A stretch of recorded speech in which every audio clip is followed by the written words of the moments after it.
Bonsoir, mesdames et messieurs.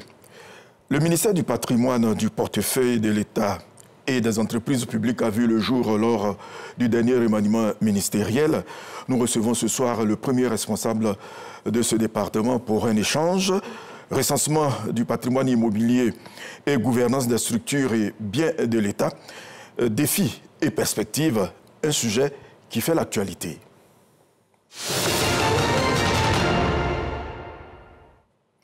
Présentation du département dirigé par le ministre Moussa Sanogo par Ahmed Traoré. Le ministère du patrimoine, du portefeuille de l'État et des entreprises publiques a pour mission d'assurer l'exécution de la politique du gouvernement en matière de gestion de patrimoine mobilier et immobilier. Il est chargé de manière générale d'élaborer et mettre en œuvre une stratégie de gestion du portefeuille de l'État conforme aux objectifs stratégiques, économiques et sociaux de l'État. Il veille à ce titre au renforcement et à la modernisation des règles de gouvernance au sein des entreprises publiques. Il s'applique au renforcement et à la modernisation des règles de gouvernance au sein des entreprises publiques. De ce fait, le ministère du patrimoine, du portefeuille de l'État et des entreprises publiques renforce la transparence dans les opérations des entreprises publiques et dispose de leviers d'optimisation des performances, ce qui permet une progression du résultat du portefeuille et une consolidation de la communication financière des entreprises publiques. Bonsoir, Monsieur le ministre. Bonsoir. Merci d'avoir accepté notre invitation. C'est moi. Le département ministériel que vous dirigez regroupe le portefeuille de l'État, le patrimoine de l'État et les entreprises publiques. Oui. Suivant la dénomination, quelle est la différence entre portefeuille de l'État, entreprises publiques et que faut-il entendre par patrimoine de l'État? Écoutez, de façon générale, le patrimoine s'entend comme l'ensemble des biens de quelqu'un, personne physique ou personne morale. Dans le cas d'espèce, c'est l'ensemble donc des actifs de l'État, mais pour le moment, nous sommes davantage concentrés sur les biens immobiliers. Et vous avez donc le portefeuille de l'État, qui sont donc les entreprises dans lesquelles l'État a des participations. Et puis vous avez aussi les établissements publics nationaux, qui font partie également du périmètre de ce ministère. Alors on va parler justement du patrimoine de l'État. Oui. Monsieur le ministre, annoncé par le gouvernement, l'opération de recensement et de sécurisation du patrimoine de l'État en Côte d'Ivoire et à l'étranger a été lancée le 12 août dernier. Oui. Avant de nous parler des objectifs, quelle était la situation réelle du patrimoine de l'État? Alors écoutez, il y a eu déjà un recensement en 2014 qui a, on va dire, tiré la conclusion que nous avions un peu plus de 32 000 biens immobiliers sur le territoire ivoirien. À l'étranger, 126 biens avaient été recensés. Et ça fait déjà une bonne dizaine d'années. Donc, naturellement, il y a besoin de mettre à jour les différents fichiers, surtout que dans l'intervalle, il y a eu différents investissements importants de l'État dans le domaine de l'éducation, de la santé, également aussi au niveau des infrastructures sportives. Tout ça a contribué à accroître donc, le patrimoine. Et il y a la problématique également de la sécurisation juridique, d'avoir des titres de propriété au nom de l'État sur ces biens. Alors, vous voulez inventorier le patrimoine de l'État, mais il se trouve que votre collègue de la construction gère un point important de ce patrimoine via la SONAPIE. Oui. Il y a une clarification à faire. Oui, d'autant plus que, suivant ce que vous avez dit, en fait, la SONAPIE relève du ministère en charge du patrimoine de l'État. Alors, le ministère de la Construction va définir, on va dire, les normes de construction et s'assurer également que celles-ci sont respectées et aussi les questions relatives, on va dire, au domaine urbain, vont être gérées par le ministère de la Construction. En revanche, le ministère du patrimoine, c'est donc la gestion de ce patrimoine-là, quand on l'a bâti, voilà, son entretien, sa valorisation, ainsi de suite, son extension.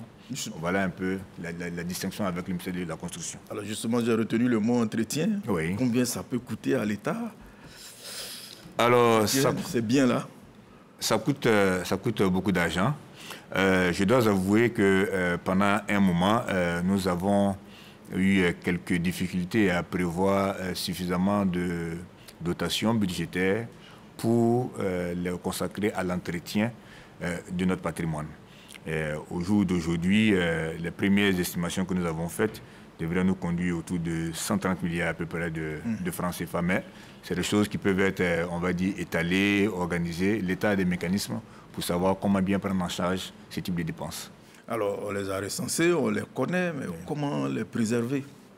Oui, alors la préservation aussi, ça passe également d'abord par l'entretien, comme vous l'avez indiqué tantôt, mais également aussi travailler à les étendre. Voilà, les étendre, ça veut dire construire de nouveaux biens, ça peut vouloir dire également aussi nouer des partenariats, ça peut vouloir dire lever de la ressource pour faire en sorte qu'on ait un patrimoine qui puisse continuer de grossir. Monsieur le ministre, quelle est l'implication des citoyens et des parties prenantes dans cette opération-là? De notre point de vue, elle est très importante. Naturellement, vous ne pouvez pas réussir une grande opération de recensement des biens immobiliers de l'État s'il n'y a pas une adhésion importante des différentes parties prenantes. Et pour ce faire, nous avons saisi donc l'ensemble des départements ministériels, les différentes institutions également, afin que chacun soit mobilisé pour faire en sorte donc que l'opération de recensement des biens immobiliers de l'État soit un succès. Alors, quelles sont les difficultés relevées pendant ce recensement? Écoutez, le recensement est actuellement en cours. Hein. Il a commencé il n'y a pas très longtemps. Mais les difficultés sont liées quelquefois à des problématiques d'information des gens. Vous avez également aussi, on va dire, le sort de certains biens. Parce que comme je disais tantôt, nous avons besoin de progresser en matière de sécurisation juridique des biens appartenant à l'État. Parce que quelquefois, ça n'a pas toujours été un réflexe d'aller jusqu'au bout des procédures d'émission des titres de propriété, ce qui nous a valu d'ailleurs de mauvaises surprises, puisque des biens étatiques ont été quelquefois se sont récupérés dans des mains privées, alors qu'il ne fallait pas. Voilà. Dans des mains privées, il y a d'autres aussi qui les occupent et qui éprouvent des difficultés à en sortir. Oui, tout ça, ça fait partie, on va dire, des choses que le recensement est censé mettre au goût du jour. Après, des décisions peuvent être prises.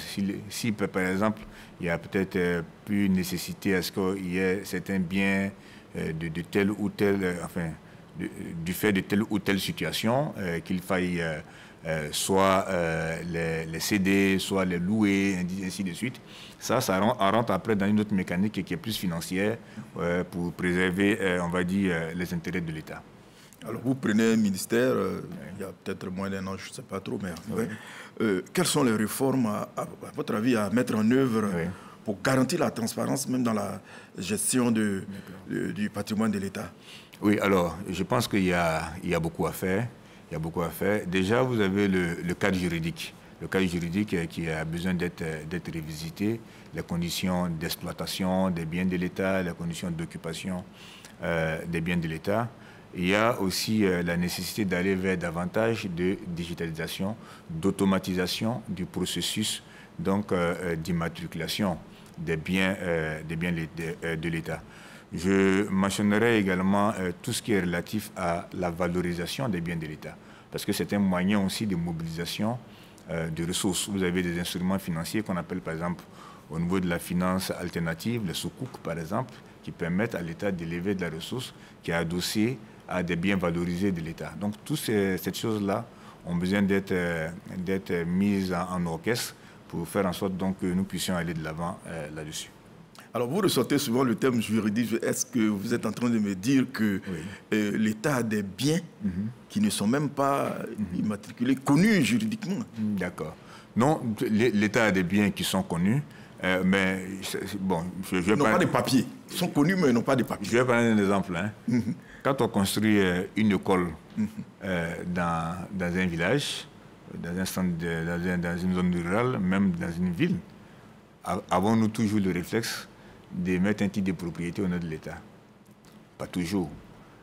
Même un hôpital, en fait, dans le sens commun, c'est un bien public. Voilà. Mais la sécurité juridique, parce que vous ne savez jamais quand est-ce qu'un contentieux peut éclater. Voilà, donc à partir de là, vous devez prendre toutes les dispositions pour faire en sorte qu'il y ait un titre de propriété sur tout ce qui est un bien relatif à l'État. Alors, les procédures d'émission de titres de propriété peuvent être plus ou moins longues. Et nous avons travaillé à mettre en place une procédure spéciale pour l'État, de sorte que les biens de la collectivité, qu'on puisse assez diligemment donc, émettre des titres de propriété là-dessus. La question des baux administratifs préoccupe les Ivoiriens qui mettent leurs biens immobiliers à la disposition de l'État. Pensez-vous accroître ou à réduire considérablement l'enveloppe allouée à cette charge-là? Alors, peut-être moi, je ne poserai pas forcément le problème dans ces termes. Je crois que ce qui importe, c'est que nous puissions satisfaire au meilleur coût donc, les besoins des services de l'État. Et ça passe par avoir une meilleure prévisibilité de la dépense. Par exemple, lorsque la fonction publique a décidé de recruter 15 000 personnes cette année, eh bien, ces gens auront besoin certainement de s'asseoir dans un bureau. Mais si on ne sait pas prévoir la dépense, il faut également qu'en plus du recrutement, programmer des salaires, mais programmer également des bureaux à acquérir, naturellement, on va avoir des difficultés. Il faut aussi que nous soyons dans un processus de construction donc, de bâtiments nouveaux, de sorte à réduire la pression qui s'exerce sur la question des bureaux. Et puis, s'il y a de l'aisance financière pour l'État, travailler également à améliorer les enveloppes budgétaires allouées à la question des baux administratifs. Alors, monsieur le ministre, on va passer au portefeuille de l'État, mais j'ai l'occasion, pendant que vous êtes là. Alors, vous aviez en charge le budget. Un rapport de la Cour des comptes a fait état d'un détournement des droits d'enregistrement et de timbres relatifs au passeport. Qu'est-ce qui s'est réellement passé? Il ne s'est pas passé grand-chose. Vous savez, en fait, déjà, il faut relever que c'est l'État de Côte d'Ivoire qui décide de faire passer la Chambre des comptes en Cour des comptes. Ça veut dire qu'il a encore une importance. Et c'est l'État de Côte d'Ivoire qui décide également que, dorénavant, les rapports de la Cour des comptes sont rendus publics. En fait, c'est juste une crise de croissance. Vous savez, malheureusement, tout le monde n'aborde pas un rapport avec les meilleures intentions. Donc, si des formulations dans le test peuvent laisser penser de la confusion dans l'esprit de certains, il peut y avoir des difficultés et d'autres peuvent en profiter. Alors, l'une des choses que j'ai appris dans ma vie professionnelle, c'est qu'un responsable doit savoir anticiper. Je suis venu avec le budget de l'État. Alors, oui. Alors, je vais vous montrer. Vous voyez? Voici le budget de l'État. C'est ça le budget de l'État? C'est ça les documents budgétaires et les annexes. Alors, une certaine presse a quelquefois écrit qu'on aurait détourné 34 milliards du budget de l'État. C'est ça le budget. Peut-on détourner 34 milliards de ça? Non. On peut détourner de l'argent d'une caisse. Et pour savoir qu'on a détourné de l'argent d'une caisse, il faut savoir combien y est entré, combien en est sorti, quelle en a été l'utilisation. À partir de là, on peut savoir qu'il y a un détournement de l'objet de la dépense. Mais malheureusement, beaucoup de nos compatriotes ne sont pas familiers de ces choses-là. Donc on peut facilement dire plein de choses qui n'ont pas grand-chose à voir avec la réalité. Mais vous pouvez être certain, avec les autorités que nous avons, s'il y avait la moindre difficulté, tout de suite, il y aurait des conséquences. D'accord. Alors, il y a quelques années, la quasi-totalité des entreprises publiques avaient des comptes déficitaires. Aujourd'hui, en dehors d'une dizaine, les comptes se sont rééquilibrés avec parfois des bénéfices. Résultat, les subventions ont baissé. Quelle a été votre stratégie? Alors, je pense que c'est on va dire des évolutions dont on peut être plutôt fier au niveau de l'État ivoirien parce que les résultats nets des entreprises publiques en Côte d'Ivoire ont été multipliés, on va dire, par 4 sur les 5 dernières années. Vous ressortez aujourd'hui à 257 milliards de francs CFA, donc un peu moins de 260 milliards. Les dividendes versés à l'État aussi ont été multipliés par 4 sur la période pour ressortir autour de 70 milliards. Et donc ça, c'est la preuve que nous avons un portefeuille qui se porte de mieux en mieux. Alors, quelles sont les recettes? Je dirais qu'il n'y en a qu'une seule, c'est le travail. Mais ça se décline suivant différents axes. D'abord, le pilotage de la performance. Ça veut dire quoi? Ça veut dire qu'il faut avoir des indicateurs spécifiques à chacune des entités concernées. Qu'il faut avoir un suivi rapproché, les obliger à faire un reporting périodique à la matière. Il est trimestriel qui nous permet d'anticiper les difficultés de liquidité ou de solvabilité des différentes entreprises. Nous avons également travaillé à renforcer le contrôle. Et aujourd'hui, dans la loi, il y a obligation, aucune entreprise en Côte d'Ivoire ne peut rester plus de 3 ans sans subir un audit. Je parlerai également de tout ce qui est relatif à la formation des hommes. Les administrateurs sont formés. Il y a même une disposition légale qui fait obligation dorénavant à être détenteur d'un certificat d'entreprise avant de pouvoir être administrateur d'une société. Alors, ce sont toutes ces plein de choses que je pourrais mentionner. L'évaluation également on va dire, des conseils d'administration qui les obligent à savoir ce qu'elles font. Et puis peut-être la dernière chose, puisqu'il n'y a pas longtemps qu'on l'a fait, c'est cette incitation positive qu'a constitué l'instauration d'un prix d'excellence. Nous étions à la 6e édition la semaine dernière, on a remis le prix d'excellence de la meilleure entreprise publique de Côte d'Ivoire. Alors, sur un total de 87 entreprises qui composent le portefeuille de l'État. Un peu moins, en fait. Un peu moins maintenant. Non. L'État a des participations dans 87 entreprises, mais le portefeuille lui-même porte sur 51 entreprises. Donc, vous n'avez pas de vue sur les autres entreprises où l'État est minoritaire? Non, nous avons des vues, bien sûr.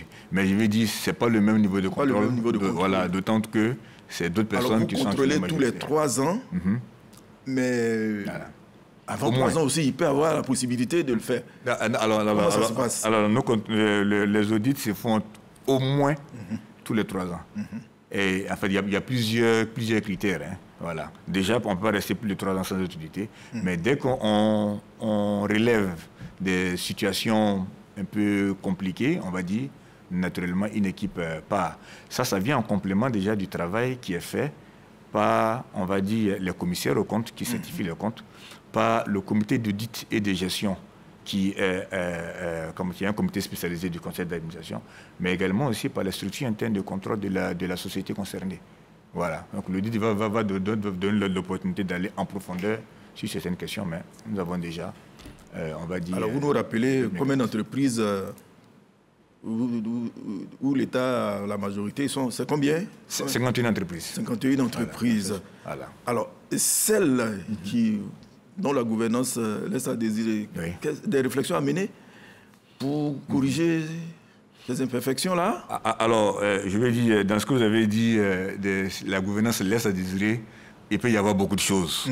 Vous savez, une entreprise peut être en difficulté pour diverses raisons. Peut-être que le secteur d'activité dans lequel elle évolue est simplement sinistré. Donc à partir de là, naturellement, les choses peuvent être compliquées. Peut-être qu'elle part d'un historique relativement compliqué, à partir duquel, naturellement, il n'est pas aisé d'avoir une situation qui soit florissante dans les 1 ou 2 ans à venir. Donc ça recouvre beaucoup de réalités. Mais en tout état de cause, ce qui importe, c'est d'avoir une trajectoire. Et quand on regarde la trajectoire, ces entreprises-là s'améliorent. Alors, le problème posé de cette façon, ça se comprend, parce que quand ça ne va pas systématiquement, on pense à un détournement. Oui. Récemment, j'ai vu sur un journal un détournement à la Sodexam. Bon. Alors, qu'est-ce que vous en pensez? Bon, vous savez, malheureusement, on va dire, notre environnement fait qu'il y a une tournure de l'esprit. Dès qu'on parle d'audit, dès qu'on parle d'actes délictueux d'une entreprise, par exemple, pour la Sodexam dont vous venez de parler, ce sont des agents qui ont commis des actes délictueux et qui ont été identifiés par la direction générale de la structure concernée et qui a pris des mesures conservatoires concernant ces agents. Un audit aussi, quand on mène un audit dans une structure, ça ne veut pas dire qu'il y a des choses qui vont très mal, non. Un audit est d'abord censé aider à améliorer les performances de l'entreprise, notamment en identifiant les insuffisances et en formulant des recommandations pour pouvoir les corriger. Donc voilà le sens dans lequel il faut prendre un audit.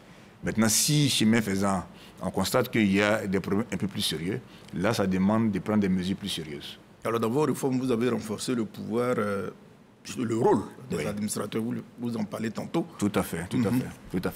Oui, alors, ce rôle-là a été renforcé.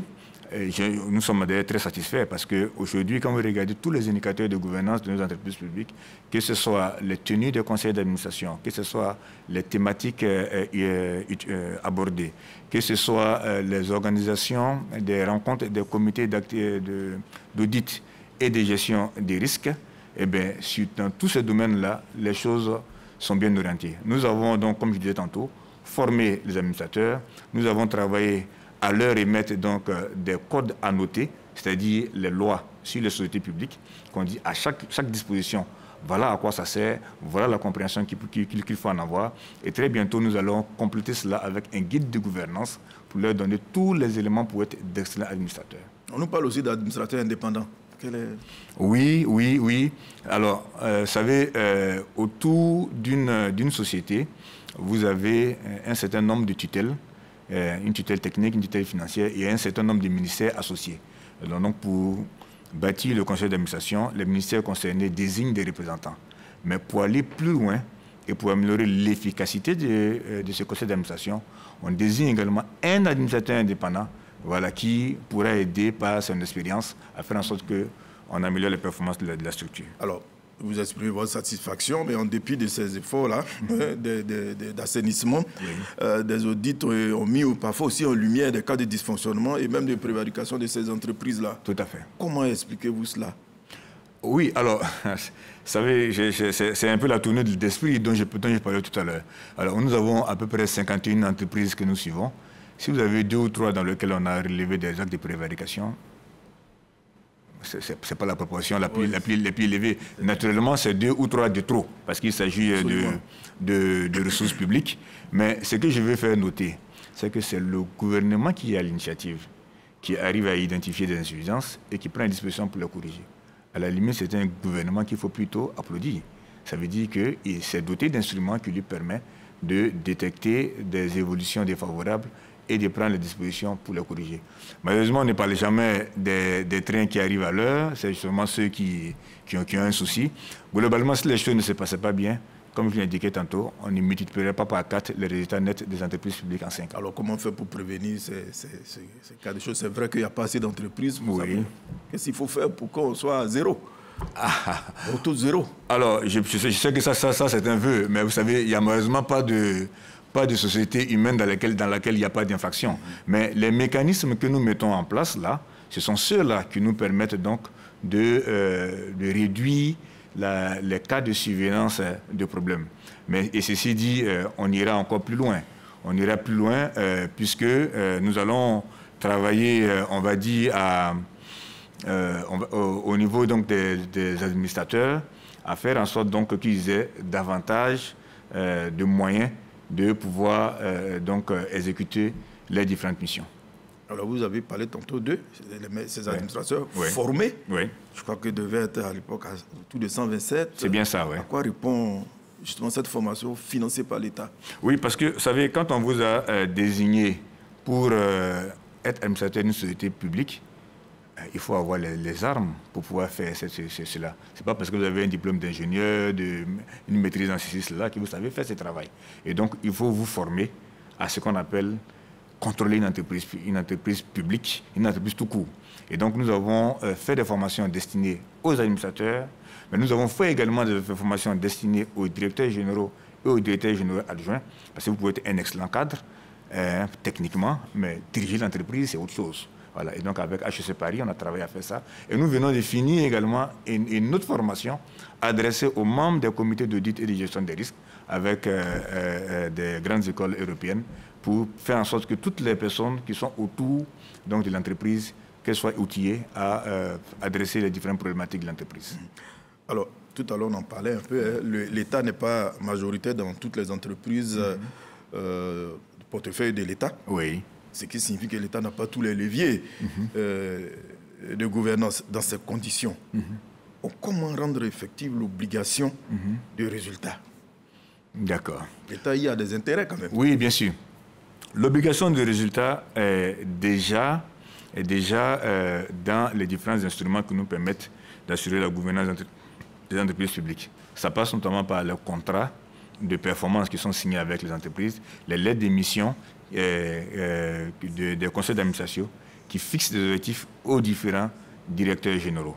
Alors, la problématique de la rentabilité, là, il faut faire attention.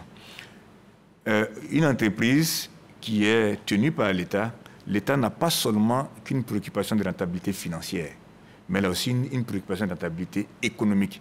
Ce n'est pas exactement la même chose.